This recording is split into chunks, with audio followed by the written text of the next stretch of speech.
it am na sax xeetu kay yoo xamante ne ñoom ñoo koy defar SIPS nag la fa xew mooy ña fay liggéeyee askano fii ci réewum Sénégal dañuy jànkonte ak jafe-jafe yoo xamante ne ñoom seen wàllu bopp dañ ko méngale ak buumuk njaam te ñëpp yaakaaroon nañu loolu dakk na li ko waral mooy amul kenn ku fa am droit def ni Birima di def kenn moo war faa syndicat boo fa syndicat wee dañu lay fexe nu ñu la muté fexeel la ba dàq la nit ki imam Alioune Ndione mi nga xamante ni newoon na fa délégué du personnel waaye foog naa ne tey bu xëyee day julli ba noppi naan café imam salaamaaleykum.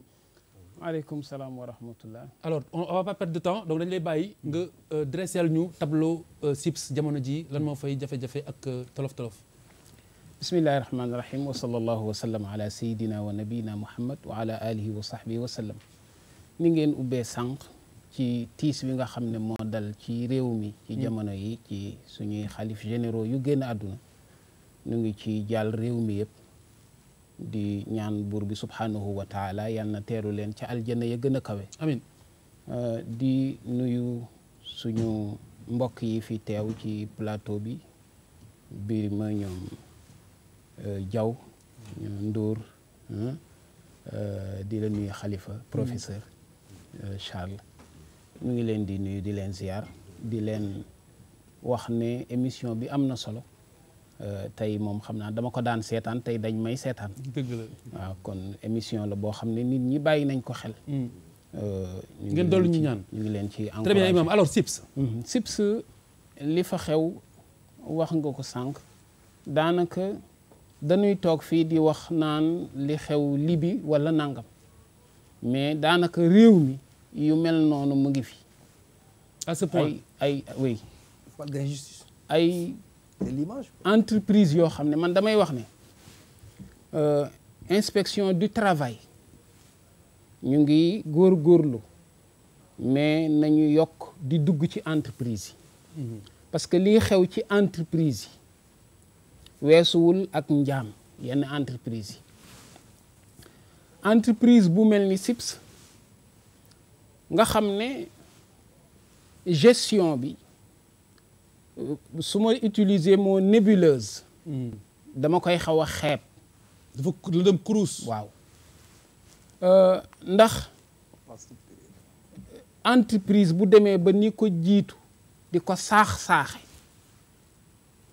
saax-saaxe ba nërmeel ko nax état rouler état dans la farine.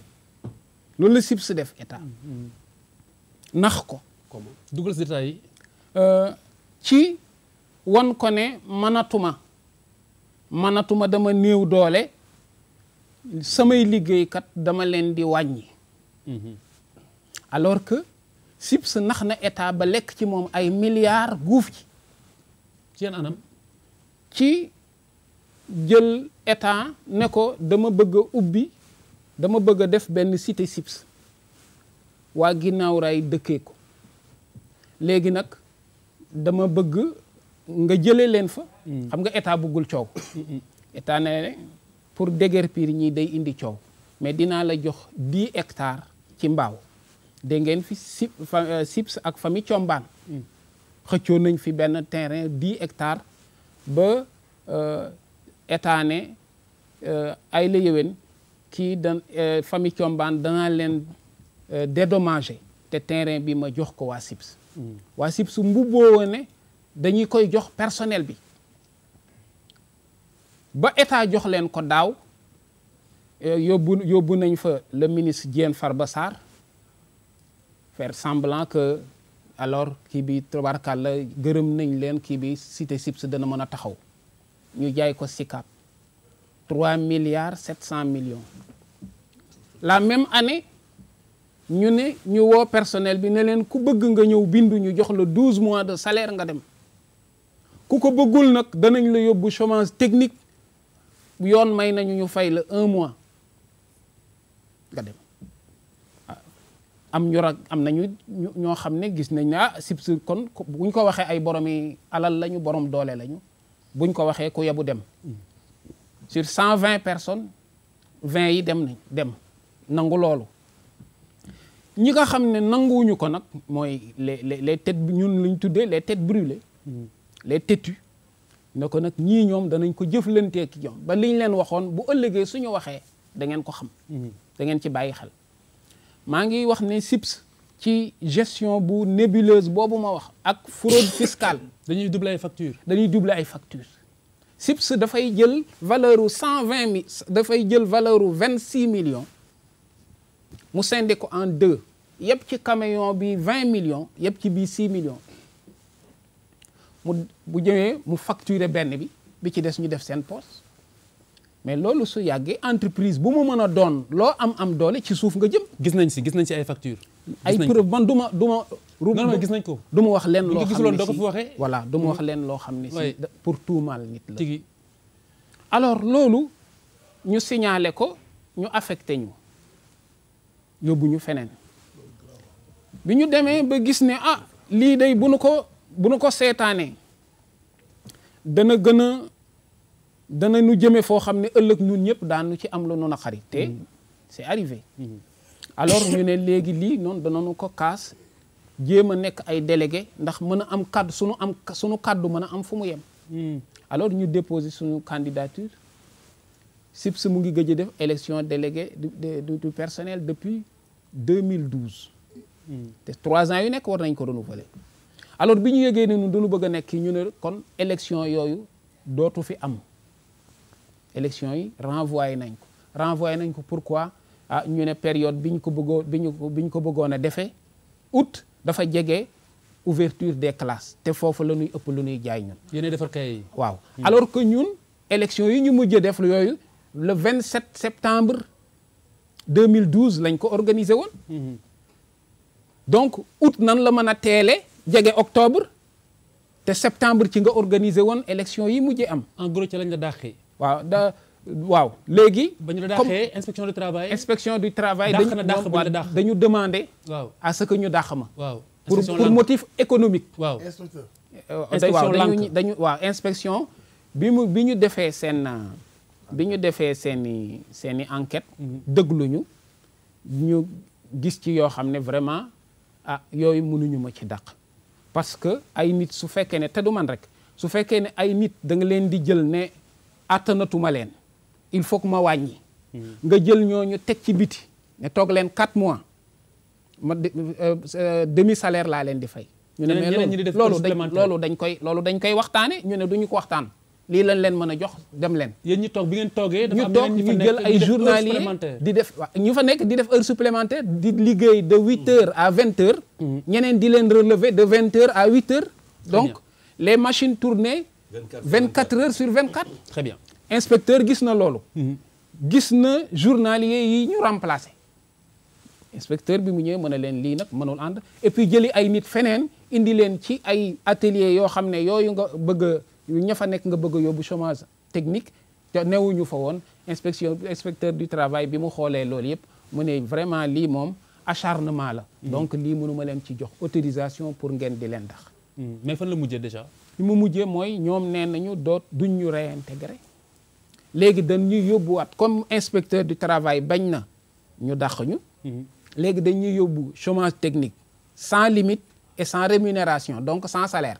très bien donc nee nañ jëlaat nañ leen vous êtes parmi nous mais dootuñu leen fay dootuñu leen te lii situation bii ngeen nekk c'est pour une durée indéterminée. porte nga plainte waaw nu ngi mbir mi yóbbu nañu ko ci yoon. ñaata ngeen. on était 25. oui mais ñi nga xam ne ñoom duñu ay délégué ñooñu daf leen licencier. pour motif économique ñooñu tam seen dossier yóbbu nañ ko donc 25 yi mu yóbbu woon chômage technique. ñooñu la licencier waat. encore Charles loo si xam. bon Khalifa peut-être ay question mën naa ko poser gën a comprendre. SIPS est-ce que SIPS moom rek mooy defar kay si biir Sénégal gi wala dafa am ay kay yu jóge bitim réew ñëw fekk ko fii est-ce que SIPS mën na satisfaire la demande nationale. SIPS ci boppam. non daf ma non xam nga pourquoi ma koy wax. boo xoolee suñu population ba nga xamante ne on était 3 millions 5 millions on est passé à 17 millions. wala 16 millions et quelques bu ñu xoolee bu baax accroissement croissance bu ñu constaté si élèves yi ak tout. la production de SIPS par rapport aux politiques ñuy wax d'alphabétisation mooy maanaam xale yu jigéen ñi ak xale yu góor yi ñu ngi dem di dem école. kon faw demande kay yokku. bu ñu xamee loolu war na mën a xam quelle est la production globale de CIPS mun nañ la ne sax ne CIPS dina produire si benn at ñaata centaine de millions wala ñaata dizaine de millions de volume de papier si biir loolu bu fekkente ne CIPS moom moo yor marché bi 40% 50% 60% faaw bu ñu xamee loolu day gën a yomb ñu comprendre parce que si dëkk boo xamante ne nit ñaa ngi gën di dem école xale yi parce que problème day croître besoin bi di yokk. besoin bi du yokk coût papier bi mu am lu mu demee coût de lu mu tudd de loolu yëpp bu ñu ko defee mënuma comprendre si jamono yi loolu di avancer nii CIPS di delloo gannaaw à moins que CIPS toll si situation mooy comme problème mu suukar maanaam lu ngay produire ay 3 4 5% la mu am ay importateurs yoo xamante ne dañ lay ñëw concurrencer la ba pare jaay ay kay moins cher ak yu demee noonu nga retrouver dans des situations de gestion assez compliquées. loolu est-ce que ñoom boole ñu ko importation est-ce que ça n'a rien à voir avec motivation. attends Birima non mais attends non mais kii Charles ay facteur la bëgg donc dama bëgg donc importation bi am na. imam importation bi moom ñoom boole nañ ko ci motif yi nga xam ni bokk na ci li gàllankoor seen activité. mais xam nga li gën a yéema mooy plus cher encore. la CIPS. CIPS. La Les CIPS caisses sont plus chères que les cahiers importés. ñoo gën a bien cher sûr. Que les cahiers importés. problème bi mooy la CIPS fait partie des entreprises importatrices de cahiers. CIPS day jooy importation di importer. La CIPS importe 287 articles de papeterie et 570 articles de watt. lay importer wala day importer ay matières yoo xamante ni kii produit fini Cahier. cahier sans kii sans marque bi dama ni sans label bi CIPS dafay concurrencer boppam non je du comprends pas yuuxu c'est-à-dire ah oui d'accord c'est pas pour rien que Déglu je pose la kon question. leer na. c'est de la duplicité c'est-à-dire ils font semblant de dénoncer Kii de li nga wax bu dee léegi ñëw en réalité ñoom seen bopp ñu c'est pas pour rien que je Non. pose la question. oui Charles oui c'est pertinent bu dee dëgg la. man lu nekk dama la ci jox kay kay gis naa lépp kii mooy article yi CIPS di importé Gis naa moo leen. ne fii watt bi ci papeterie oui CIPS am na 15 mouchoirs yuy concurrencer mouchoir Kleenex ba pare di yuuxu naan état daf koy kiiwee Des état triande pour wane état ne bi. état jàppale woo ma des triandes état bi it est-ce que mën nañu CIPS des triandes C'est état pire bi que ça kay sax. dama ne wax naa sànq Khalifa. gestion nébuleuse lépp dugg na ci oui Pire que ça. CIPS loolu am na kay c'est pire. dafay wax ne état jàppale woo ma te CIPS boo xoolee ci kii partenaire du programme de mise à niveau c'est-à-dire la CIPS fait partie des entreprises privées les plus soutenues par l'État ay Sénégalais ñoo ko moom. non ah ay Sénégalais ñoo ko moom. ay Libanais ay libanais la te tey suñu directeur général ñu ngi cité doomam ak jarbaatam ci Panama Papers ne ñu nga ca très bien On peut être alors loolu Alima balaa nga ñëw donc xaalis bi ñuy rawale fii damay préciser ay jaay terrain 4 milliards près de Non, 4 yu wax milliards imam nga may ma rek ma concret. préciser ne bi nga waree ñëw ci émission bi jëm nañoo jokkoo ak direction des ressources humaines bu CIPS oo nañ leen téléphone faalewuñu bind nañ leen SMS très clairement wax leen suñu sollicitation très clairement ba tey réagiruñu ñu leen di xamal ni l'antenne est ouverte bu fekkente ne ni bëgg nañu réagir ba tey ñu réagir weesuwul Khalifa waaw weesuwul kay Khalifa. moom mën ngeen wax sama bu ngeen bëggee waaw Khalifa dama xam nga pourquoi ma poser 100 questions yi. C'était pour montrer combien dañuy ñëwaat suñu doon wax ci première pàcc ba. combien les failles dans ce pays-là sont importantes au niveau de nos départements et de notre État. manque de vigilance quoi non du question de manque de vigilance rek. C'est pire, mooy Khalifa. affaire cuune dëkk dafa am lu mu koy doxee.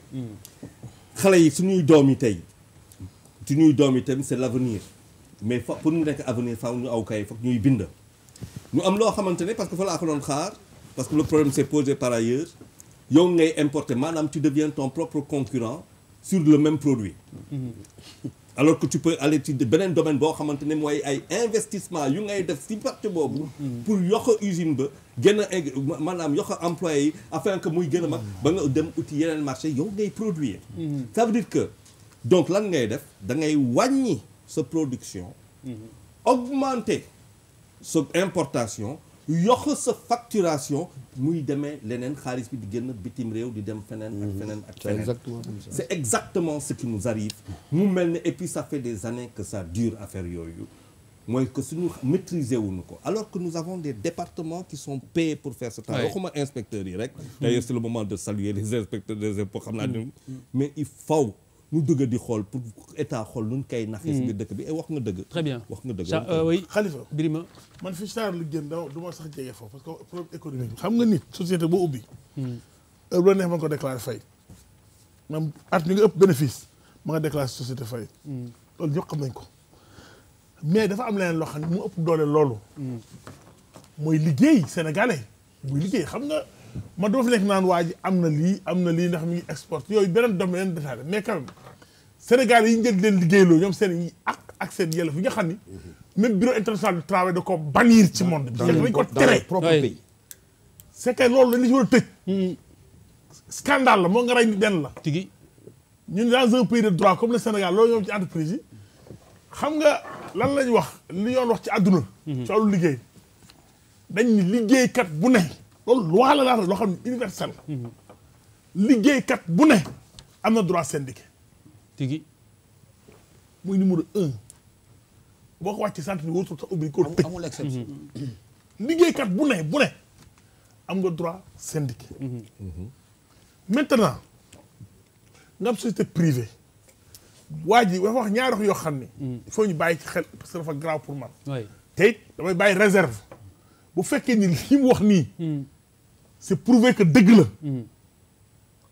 même le ministre y a un danger parce que dama jàpp ni pour nga jox terrain société waaw ci coopérative d'habitat nga koy jaare en tout cas document yaa ngi nii même méggale c'est important exproprier des Sénégalais ci pour donner coopérative plus. même boo ko exproprié dama ne ci coopérative foofu rek nga mën a jaar. imam génneel plan bi dañu war a créer coopérative société bi dañ yow ko rek 354 parcelles. waaw da ngeen ma may méggale may ko mu c'est important li Ouais. li dama ci bokk dama ne bu fekkee li nga wax noonu la ñu jël terrain réew mi même bu la suuf boo xam ne kenn dëkku fa àll bu nekk fee ñu dagg ko waroo ko jox suñu. jox ko SIPS coopérative lañ ko war a jox d'abord pour commencer dañu war a créer benn ñaan coopérative d'habitat ci entreprise bi travailleurs yi jiite ko loolu am na délégué yi bokk ci wàllu ñu jox leen ko su leen ko joxee ñu bañ ko jox liggéeykat yi dem jaayaat ko su xam nga seetlu ma la état moo leen ko jox ñu jaayat ko. ñu dem jaay ko ba kan lañ ko jaay société non même égalam société état lañ ko jaay Sicap ah Sicap. si câble lañ. attention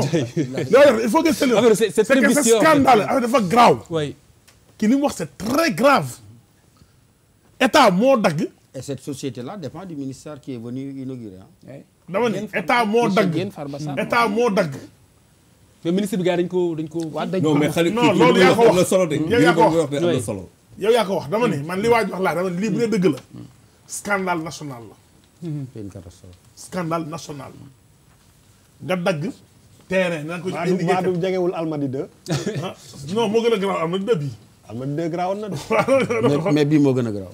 yow nga dagg suufu réew mi état jaay boppam quoi. jox ko ñaari état ñaari état ko dagg jox la yow privé après jël jaay après état. nanguwaat. privé bi jël ko jox ko liggéeykat yi dëkk si mu jaay ko même ministère bi ko jox mu jaayateel ko 3 milliards 700.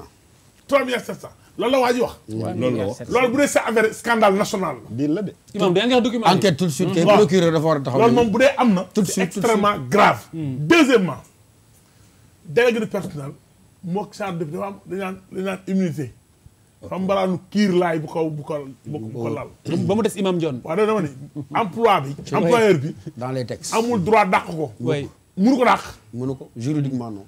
bu doon ten dafa da nga ko fekk mu sàcc nii ñëpp gis mu sàcc nga am des preuves de sàcc na yow employeur mënoo xëy dàq délégué de personnel bi procédure administrative.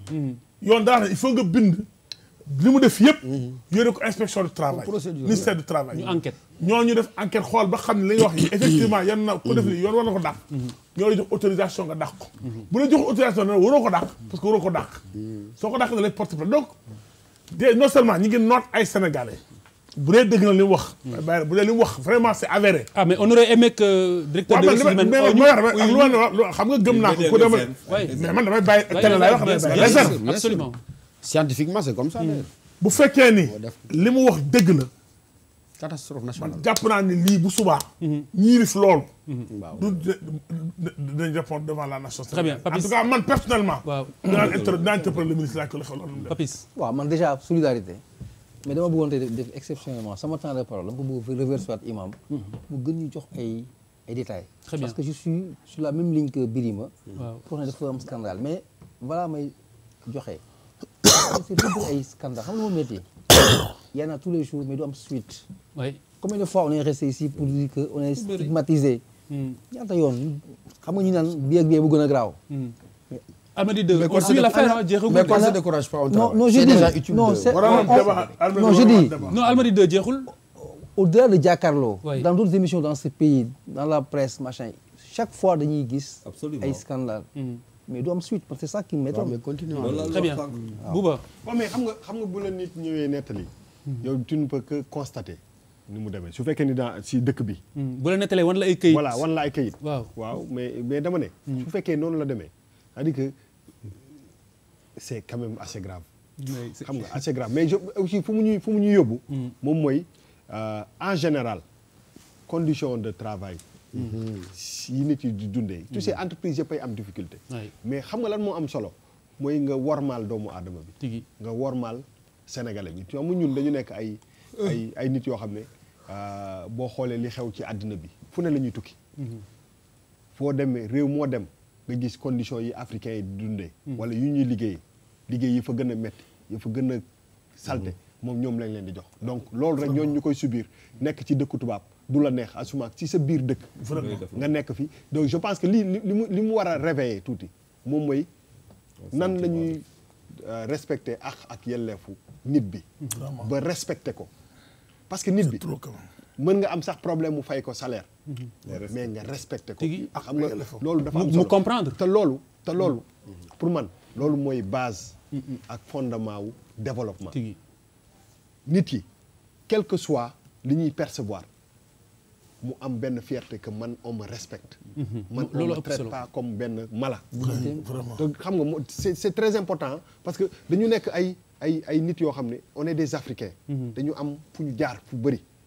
ci suñu réew yi dañu war a am sentiment que ñun ñëpp en commençant par nous même Sénégalais comme on traite nos concitoyens dañu war a am benn genre traitement bu ñu jox nit yi donc genre pour man genre situation yi bu mel ni li muy interpeller état moom mooy que nan la nit bi di fonctionner ci biir entreprise bi. est-ce que humainement on les respecte. parce que derrière chaque matricule il y a un humain. non parce que doit être là pour non les Sénégalais. parce que li lal fii c'est tout. non li lal scandale bi pour man manque de respect bu dee loolu nekk na hormis le côté juridique c'est-à-dire que manque de respect si nit bi wormaal nit bi man foofu lay taxaw parce que SIPS benn la si mais moom laa lay wax làqu am na fu mu làqu ci réew mi ban centrale ngeen bokk. waaw léegi synthèse Birima jëlal sa yëf la de on est majoritaire à 77%. nga ni synthèse ngeen bokk synthèse. synthèse secrétaire général adjoint baa ngi oui moo tax mu jaaxal ma.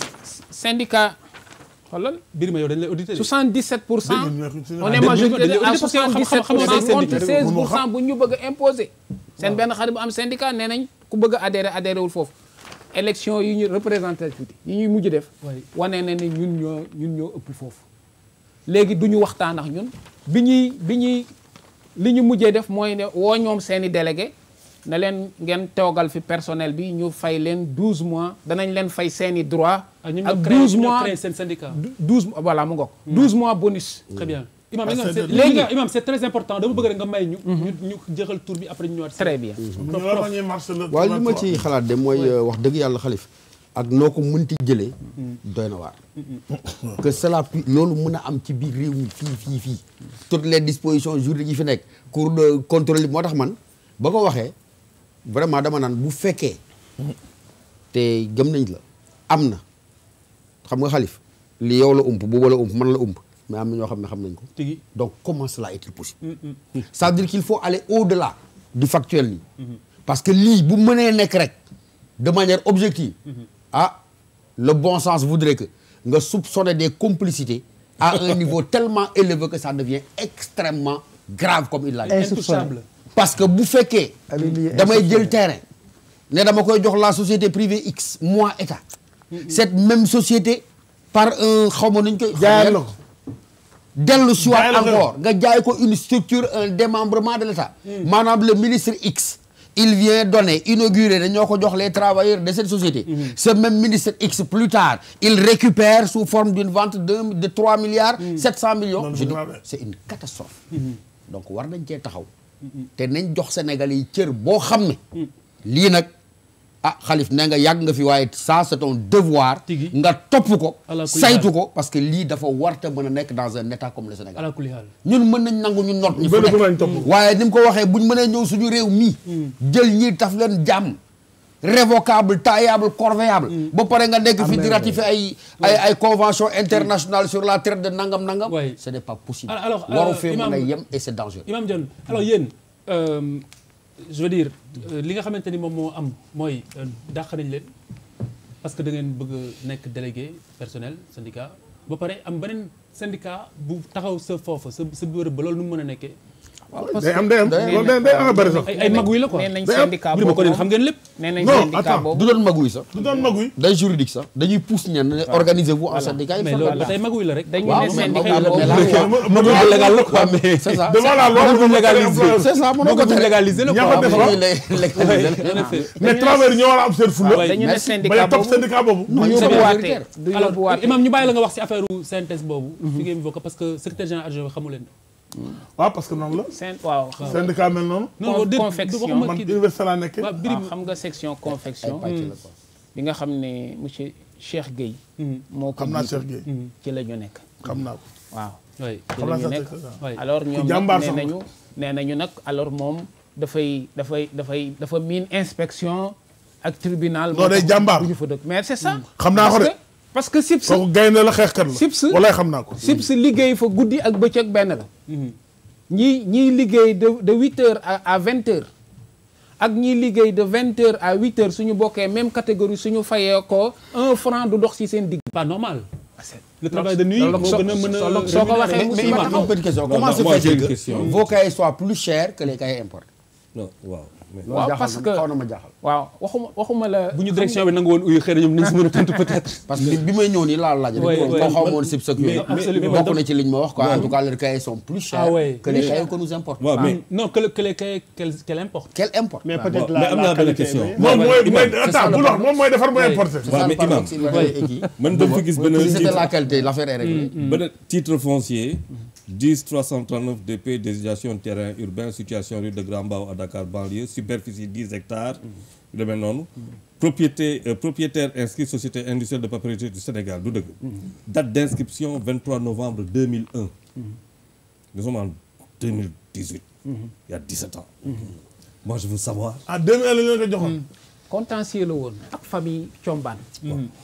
kañ la leen jox te affecté terrain bi. contentieux a été évacué. 2016 nag la ko état jox définitivement SIPS. oui donc il y a 2 ans quoi. oui très bien. te ci même année bi. la ñu ne dañu décider tëj entreprise bi. waaw ana 3 milliards 700 millions. mais taxawaloon ngeen li Birima di wax taxawul coopérative. coopérative bi SIPS. travailleurs yi ñoo cotiser. oui loolu ci seen salaire. waxuma la subventionné ko. bi nu gisee terrain bii war ko jënd. dañu leen ne dañu manqué 8 millions. oui ngeen lebal ñu 8 millions ñu fay ko. ngeen di ko dagg ci sunu salaire. dañu bañ direction SIPS ñu ngi may déglu. dañu bañ. mais biñ bañee boole nañ leen ak banque. banque lan. garanti wuñu leen ci banque garanti nañ leen. nee nañu su ngeen bëggee daal ñu garanti leen. nee na jaru ko gënu leen ñu xam banque bu fekkee ne loolu rek la. dañu waxtaan ak ki nu jaay terrain bi mu nangul ñu mois bu nekk. ñu versé ko 1 million. très bien mais alors xam nga waxtaan ak ñu bëgg a dab mais xam nga wax nañu fi problème mu syndicat bi. wax nañu fi problème mu terrain bi. am na beneen problème boo xamante ni bu am solo la boo xamante ni ñëpp ñoo ko bokk parce que su ñu lay dellusiwaat. mooy problème fiscalité bi. dafa mel ni tamit seen société boobu. dañuy doubler seen i facture bu ko defee li war a dugg si gafak nguur gi. lu si bari dafay di dugg ci poos yi Massamba ak Mademba. loolu moom tam mu ngi nii man je n'invente rien. dama ne Charles jëlal document bi. jëlal waaw na ko wax ni comme on n'a pas le temps. na wax contenu bi. léegi déjà lu mais Charles tu peux voir. léegi le bon de livraison 76 378 fii ñu ngi ko attribué à Chérif Al Kassem et frères pour 1 372 680. le même numéro ñu attribué ko Gorgui Fall pour 5 437 660. Ils sont forts, hein. oui léegi benn bi la ñuy déclaré benn bi fon la jëm. moo ñu jaaxal benn bi la ñuy facturé en tout cas ñaari nit mënoo leen facturé ci benn kii bi. très bien Alimam benn numéro bi mënoo ko facturé très bien ñaari. Alimam alors Alimam balaa ma lay bàyyi est-ce que am na lu ñu la laajul loo bëggoon leeral balaa ñuy lii nag ku ko wax daj li may daj. très bien est-ce que am na lu ñu la laajul loo bëgg a wax ah est-ce que am na lu ñu la laajul loo bëgg a wax balaa ñuy avancer parce que pare naa waaw daanaka li ma bëgg a wax daal mooy. Non, maintenant, je pose une question. Portez le plainte entreprise. waaw ñu En tant que Sénégal, portez le plainte. ñu ngeex moom Dénoncez leen ñu ngeex moom tribunal. Non, ñëpp ay tey jii ñëpp ay Sénégalais tey jii la ñu am amoon nañu audience. tous les acteurs sont des Sénégalais ah. ñëpp Sénégal daa tudd noonu mais c'est des Sénégalais. waaw waxuma la dama ne. waaw moom laa wax ma ne ko ñëpp c'est des Sénégalais. liggéeykat dama yi ne- laa wax. waaw liggéeykat yi waaw. entreprise bu nekk sañ ngaa boo mënatul a dem nga déclarer faillite mais nga teg ko ci yoon ñi nga war a fay nga fay leen mais denc ay milliards di bunduxatal nit ñi jël leen 12 mois de salaire wala ma def leen loo xam ne di ngeen ko mujj regretter très bien ñi ragal jël ko merci ñi fonk ne réew mi Oui. état de droit la ñu toppal nekk dossier bi de. ñuy Si, si. ñuy daj lu mburu dul daj ci taal Oui. loolu état war na ci dëgg la. gën a bàyyi xel waaw moi je veux bien jàkkaarloo da topp Charles dossier bi. rapidement Charles naka rapidement topp naka dama topp bëggoon rek xam quoi terrain bi 2017 16 lañ ko jaay 3 milliards 700. Non, 2016. 2016 lañ ko jaay. affecté définitivement lañ ko non terrain bi dañ ko jaay c'est-à-dire 2001. la même année bi leen ko état joxe 2016. la même année lañ ko jaay SICAP ñu déclaré faillite par la déclaré suite. fay très bien kon leer na léegi kon des Alimam magiciens. Alimam merci beaucoup Ok. merci beaucoup ci leeral yi alors ñu ngi lancé beneen massacre. beneen ultime appel Mokhtar Anne mi nga xam ne moom mooy responsable du personnel di moo yore ressources humaines foofu ci SIPS au nom de la direction ñëwaat. bu fekkente ni yitteel na ko comme jëm nañ ko jotuñu ko xëy na dafa jàpp mais bind nañ SMS également réagirul xëy na ba tey gisul SMS bi mais am nañ accusé de réception mais lu si mën a am antenne baa ngi nii bu bëggee ajuma bi di ñëw bu sooyee suñu borom mu ñëwaat toog fii pour leeral bu fekkee ne am na lu war a leer fii ñu leeral ko si kàttanu borom bi ndax Sénégal moo ñu yëkki di njëriñu Sénégal ñoo si gis-gis bi. te marak mase bi julul li suuf seddee ci lañ gaawantu fatu mi ngi doon gaara alors gis-gis bu njëkk bi moom mooy Assane Ndiaye président comité des supporters bu Stade de Mbour mooy ginnaaw bi tribunal arbitral jëlee décision delloowaat waa Wakaam ci biir championnat Ligue 1 bi mu ne ñoom eh bien nee na ñu ligue bi na jël ay responsabilités am ndax ñoom dootuñu bokkati championnat bi ak waa US Wakaam lépp lu si am rek nañu xam ni ñooma Papis waaw réaction kii la rek mer mais je crois que les gens vont discuter Bouba waxtaan day am après quoi. Ouais, mais en tout cas ce qui s'est passé c'est regrettable mais je pense que dans si àddina bi yëpp à chaque fois que ñu am situation yu mel nii ay daan moom daf si yàgg nekk te loolu je pense que Sénégal war na aussi jël ay responsabilités bu fekkee dafa am lu mel ni lu am quand même ñu seet ñi ko def responsabilité bu ne ci équipe bi la nekk bu gars yi jëlee décision bi quand même ñu appliquer. professeur mënul am état dans l'état. merci. force reste à la loi alors Charles waaw dama ne il faut savoir raison garder dafa am loo xamante ne club a ko moom club football la ñu wax club a ko moom. Alimam loo si xam. li ma ci xam mooy TAS institution la boo xam ne moo nekk ci kaw fédération sénégalaise de football. su jëlee décision fédération mënu ci dara lu dul. Birima man daal li ma ciy wax mooy man Mbour laa dëkk rey yi ñu rey dañ ñoo metti man tey li ma gën a metti mais li ma ci amoon solo mooy man mun taas yi li fu ma ko bu jëlee décision fu ñëwee fu ci monde bi mënu ma ci dara mais ñi nga xam ne dañ leen a jiiñ dara justice jàpp leen nañ leen topp bu ñu defee nañ leen tëj bu ñu def lañ leen bàyyi. bis topp bis topp mooy Alimatu Soirée mu ngi bokk ci ONG bu nekk Kagamène fële ca Casamance mu ne on doit tout faire nañ mën nañoo def dañu war a xar suñu tànk tubéy ngir moytu situation bi xew sa Casamance bi passé delloo ñu ca njëlbeenu mbir ma ba muy tàmbali mbir ma waxuma ONG bii de waaye am na ONG yoo xam ne loolu leen arrangé ndax ci la ñuy dund. alors Papis moi je suis optimiste hein. bu ah mais li mu wax moom je pense que rafetlu ko rek. j'espère que situation bi duñu delloo ginnaaw waaw duñu delloo ginnaaw. professeur waaw parfaitement d'accord nañ ko éviter comme ni nga ko waxee politiser te comme niñ ko fi waxee woon xam nga wax nga li naa la fii gis-gis la. Voilà, wax nañ ko fii jàkkaarloo. na la gars yi indien chinois ñu ngi dagg di yóbbu biir Gambie. non prof yow mën nga ñu wax mën nga ñu wax à la barbe des populations fii lañ ko waxee. mën nga ñu wax ne la bu yàggee population yi dinañ jëngu mais Khalifa loolu moo fi am. prof déglu ma en Russie qu'est-ce qui va se passer on va rentrer avec la coupe parce que ce qui s'est passé en Casamance waxoon nga ko. en Russie on va faire une brillante participation je ne suis pas sûr de la coupe mais une brillante participation mais Casamance moom. très bien nañu fexe di ko politiser. comme ni ko Birima waxee am na ñoo xam ne ils vivent de ce conflit là. oui c'est ignoble. affaire charognard la kay. alors Charles Khalifa nañ respecter suñu Casamance. respecter suñuy bois sacré. xam loo xamante ni xëy na ñun ñëpp ñoo ko bokk. mais dafa am lu ñu moom ñun. tigi Alimam. waaw dañuy ñaan yàlla jàmm dellu ci waat ci Casamance ñu bañ a politiser li fa xew te ku nekk def ci ca sa kem kàttan. très bien bu ñu ñaanee yàlla mën nañ ci. alors bi mu jë moom mooy Mamadou Makhtar Cissé directeur général bu Senelec mu ne si wàllu courant bi maanaam qualité bi yokku na service de qualité bi yokku na ñëpp teg nañu seen bët coupure yi wàññeeku na ba sax ñu ngi jaay courant. waaw suñu réew yi nga xamante ni maanaam suñu réew yi nga xamante ni réew yi ñuy wër Charles nga ni lan. tu auras ton tour de parole. dama ne comme am na xaalis na sponsorisé Jakaarlo. sponsorisé Jakaarlo pour participer si mission. la pluralité des points de vue si mission de service public bi ñuy def. bien sûr voilà c'est ça trop. alors. en fait xanaa dafay génn rek mais wax nañ ko fi man keroog maa ngi koy wax ma ne. le constat mooy bi ñu jóg xoolee Senelec avec courant fi ñu jógee ak fu ñu nekk léegi. ça fait 2 fois qu'on parle de la Senelec en 2 semaines. Mouhamadou Makhtar Cissé. ah oui il n'avait pas besoin. faut croire que la Senelec fait l'actualité. non attention dafa mel na Mouhamadou Makhtar Cissé. chapeau bravo xam nga tamit. quand quelqu'un non Papis arrête. Papis gis-gis la. loolu moo nekk non bu fekkente ne Senelec dañ ko fiy wax na sponsorisé. on a failli ça fait 2 semaines de suite que ñuy wax Senelec. d'accord mais c'est suspect. on parle du Sénégal. c'est suspect ay dóor la. suspect de quoi non mais Charles toi tu risques gros. Charles da nga fàttali le 27 juin 2011. Khalifa quand le Sénégalais Khalifa moo tax tu te plains ñuy wax xam nga tàmm di wax ay les gens qui ne travaillent pas. yéen yor ay responsabilités. mais gis-gis la Papis. mais je veux dire quand les résultats sont explosifs. non c'est gis-gis dañ koy encourager. Charles parce que Mouhamadou Makhtar bi mun na nekk exemple dans d'autres. non Papis gis-gis la Senelec 2 fois dans la même. il fait un excellent boulot. alors Birima fi ñuy jógee si courant. ñu toll fii mais attends il faut lui dire. mais attends Bouba qu'est-ce qu'il y a da nga sonn. non même pas. En fait, il s'ennuie. Non, même pas. C'est la fin de semaine.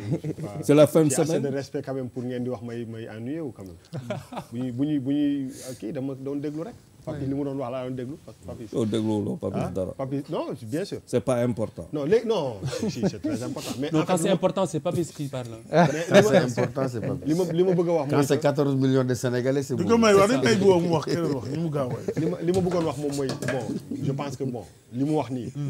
am nañ ci ay firnde yaakaar naa dëgg la. vraiment mais dafa am benn affaire aussi bu am solo dañu nekk ci benn zone boo xam ne par exemple boo jëlee réew mu mel ni Gambie ak li ñuy dund.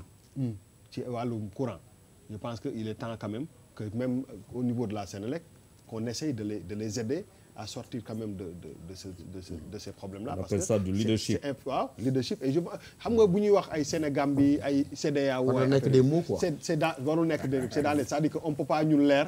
Gambie lëndëm. donc Senelec na gëstu Gambie. dëgg la. amoon nay temps ci yàggul dara te mënoo gëm ne ni Senelec mel te na ko mos a mel. ay tàkkal bu wante dëgg rek. d'accord plan tàkkal milliards yi daw ñuy tukk. mais pétrole le pétrole mais le pétrole est descendu à 40 gis-gis la non bul mer. dama may non jarul nga mer propagande xaju fi. dama ni da ngay propagande. dama ni mais laisse-le li am ba des mooy. propagande. wax dëgg yàlla le gouvernement de Macky Sall y compris son directeur général. on parle de la Sénégal. waaw mais on parle de la Sénégal mais Sénégal koy jox xaalis. réussir les courant au Sénégal. xuyu kamaj bi jeex na. loolu d'accord chapeau à monsieur le directeur général de la Sénélec. alors Imam. chapeau à tous les travailleurs de la Sénélec et chapeau au gouvernement. alors Aliouma. délestage yi moom wax dëgg wàññeeku na bu baax. loolu moom c'est un constat. très bien léegi nag prix bi moom lu mu gën a wàññeeku. njëg gi nañ gën a wàññeeku njëg gi moom lu mu gën a wàññeeku. alors professeur. ñu gën a sant Matar Cissé moom su ma yoroon sama kii bi chevalier de l'ordre national du kii bi boobu vraiment dama koy jox. nañ d'accord non très objectivement mosuma ko gis mosuma ko jox loxo. mais tout le monde est d'accord que fañ jógee ak fi ñu yegsi. wax dëgg yàlla moom soldat la Charles. waaw mais il est du Prytanée militaire. Il est de l'école sénégalaise. On doit être satisfait. Très bien. On doit être non, je veux dire de la formation sénégalaise. On doit être satisfait. Très bien. Alors félicitations également à notre consoeur Mantouré. Hein. Elle gère la com de la Sénélec. Donc Man, félicitations. J'espère que tu as entendu l'appel de Charles. Oui. Excellent week-end à tous. Au revoir.